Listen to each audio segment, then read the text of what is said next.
All right, so this is going to be a separate workout. This is going to be a different day of the week.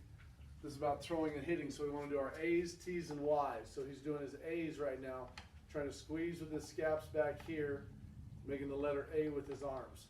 Notice how the band is up higher. You can get Jaeger bands to do this. You can buy the crossover symmetry. You can even go buy things from the, Dick's Sporting Goods to get this done. So those are A's. Our T's, we're going to use the same plug because it's high. So T is straight out to the side, looking more like a T. Go ahead. So again, he gets his elbows up so they're more even here. Again, we're squeezing our scaps back here in this area. So A's, T's, and then Y's. The Y's are going to come off the bottom. So we take our clips, move them down here, and then our Y's come up just like the letter Y. So we're trying to make the scap get pulled back here for our letter Y. Once we got those done, we want to go ahead and drop those. Use this. We're going to do our internal and external rotation. So we've got this right here. We're going to keep this elbow 45-degree angle, and we're going to rotate up, just like so. And then obviously we're going to turn around for the internal and external. We've got it going both directions. I would do it with both arms. So again, we pull down, keeping everything at that 45-degree angle. So we make sure we're doing it both directions with both arms. So that's how we're going to get ourselves loose. So for the throwing, if you don't have a partner, you're just going to do this into a net. You can do what we call windmills. Go over and under with our windmills. Over and under with our windmills. So you're going to do 8 to 10 of those, both over and under, to get loose. Then we're down on a knee, and I just want you to pull your scap back and then throw, really putting your chest down over that knee as you throw. Then you're going to do the same thing, but you're going to stand after you throw. Nope, you start down on a knee. You're going to throw to stand. So scap load, stand as you throw. To learn how to pull that back leg up, get a good arm arc. He's being a little too scapulicious. We need to make sure we have a better arm arc as we do this. That was better. We're going to go into our rocker throw. So make sure we're staying in our legs as we throw, forward and back. Make sure we pull the scap as we separate the hands, and we're working on throwing that way. So when we try and do power position, we want to make sure this front foot's slightly open as we land. There we go. Bend our knees a little bit. We're going to turn this hip, make sure this hip turns as we scap load here. So scap load and turn the hip, and then we throw from there. So we're feeling that move as we're doing it. Again, front foot is slightly open. We want to make sure that we are turning this hip as we scap load here. Good. So we want to work on our drive step, so we're just going to field and drive step and throw. Doing the same thing every time. Drive step forward. Make sure we're gaining ground on that drive step. Doing pick work throw, so you're actually going to step forward. You're in that slide step position or that load and go position.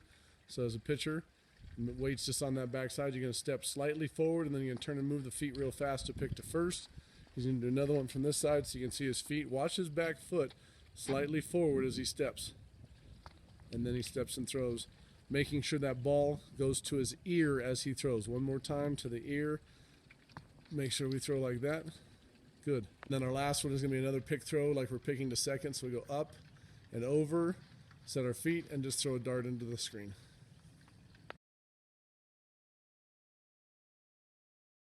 Go. All right, this is what we call the 50-50 hip twist. The shoulders don't turn, but you notice his hips are turning. Back heel can come off the ground. We're just really learning how to turn our hips. So you turn your belly button one way, turn your belly button the other way. But we're really working on the hips, holding that ball up nice and high. All right, so here we're going to twist, try and touch it to a wall behind you. Stay 50-50 in your lower half. Hinge a little bit at the waist. Make sure that our shoulders aren't turning, that it's more in our hips that we're turning. We're taking that ball and trying to touch the wall behind us or a partner behind us. Again, it's important we stay 50-50 here, using our hips to turn. All right, this drill here, we want to make sure we're 50-50. Make sure we got a little bit of a hinge right here. Keeping the ball in the middle, we're going to load this hip, just like we did over there on the hip twist, a little more.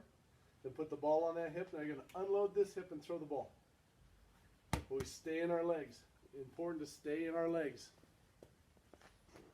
So this one's going to have a little bit of personal flair. If you're a leg kick guy, you can use your leg kick. If you're a normal stride guy, whatever it is, he's a leg kick guy. So he's going to go with his leg kick. Now his elbows have to be up. This is the key on this one. Both elbows have to be up because we want palm up and palm down on this med ball. Okay? We want the right-handed hitters, palm is under the ball. Left-handed hitters, your left hand's under the ball. So make sure we can throw the ball. We're going to be palm up, palm down when we're done. Okay, so his knees are bent. Gets into his legs. He's going to turn his hip first. He's already loaded here. You notice the front shoulder has turned towards second baseman a little bit. We're loaded here, so now we're going to unload the hip, throw the ball, palm up, palm down. But we stay in our legs. We make sure these legs stay bent, and we are 50-50. We're not staying back. We're staying 50-50 as we throw that ball.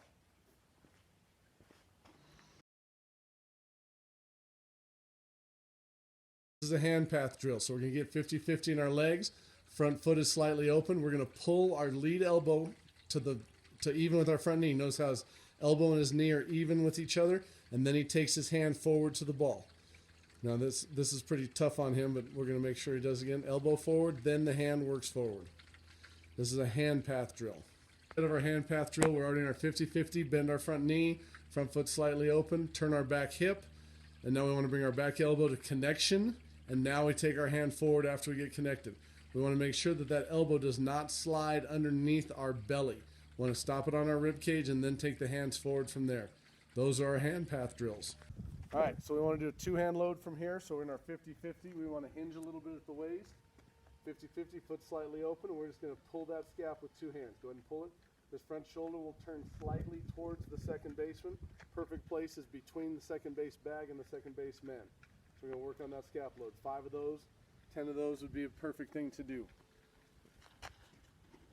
All right, so now we want to stride and load to 50-50. So balance, we make sure we pull that load, get to 50-50 here. That back heel wants to come up as soon as this foot hits. So go again. Back heel's going to release. Make sure there's a good load as we go down.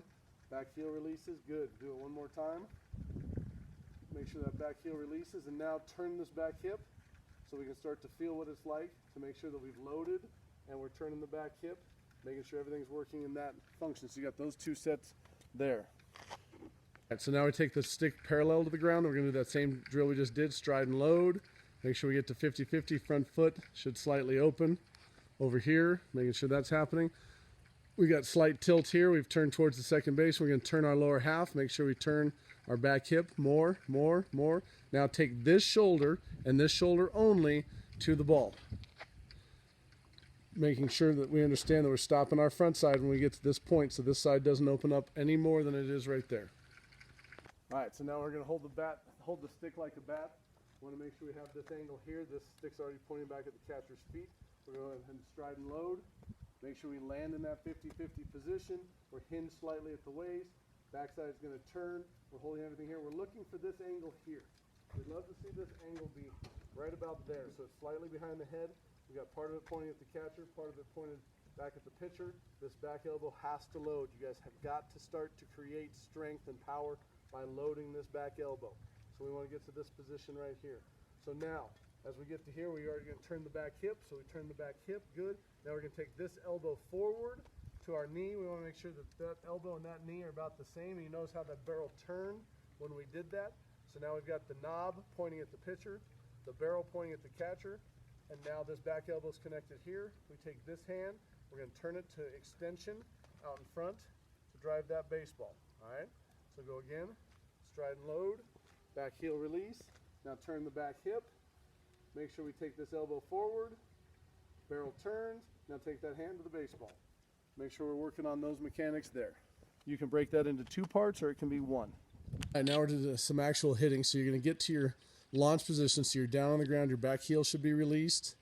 You should be 50-50. Make sure we're 50-50. You're going to turn this knob and you're going to bop this ball off the tee. So bop. So you're going to notice that the back elbow is going to be connected to the back rib cage. This front elbow should be front with the front knee. And now we're going to turn and take our hands through the ball. We can do that. And if you don't have 2 tees, you can do the tee there and have somebody flip to you there. But you're really working on staying in your legs as you do this, making your hand path work, but be very conscious. Go again. Go again. Be very conscious. Turn. Take your elbows forward. That elbow stops right there on the rib cage. Don't let it get to your belly button.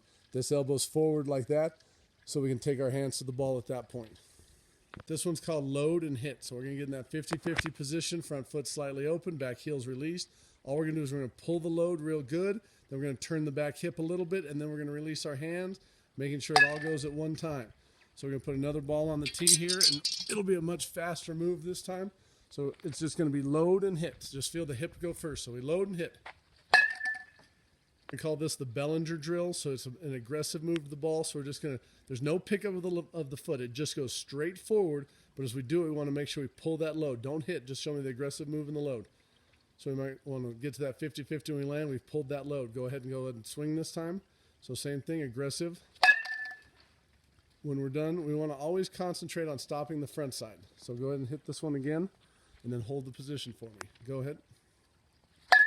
So we want to make sure that this front side, head is always down, and we want to make sure that our belly button is facing. The first base coach is a right-handed hitter. The third base coach is a left-handed hitter. So we stop our front side. All right, our last drill here is about unweighting our backside. Too many hitters get hung up on their backside. So you're just going to take your normal swing, however it is, and then as you make contact, you're going to pull your back hip and leg up and through the swing. So we get unweighted off our backside.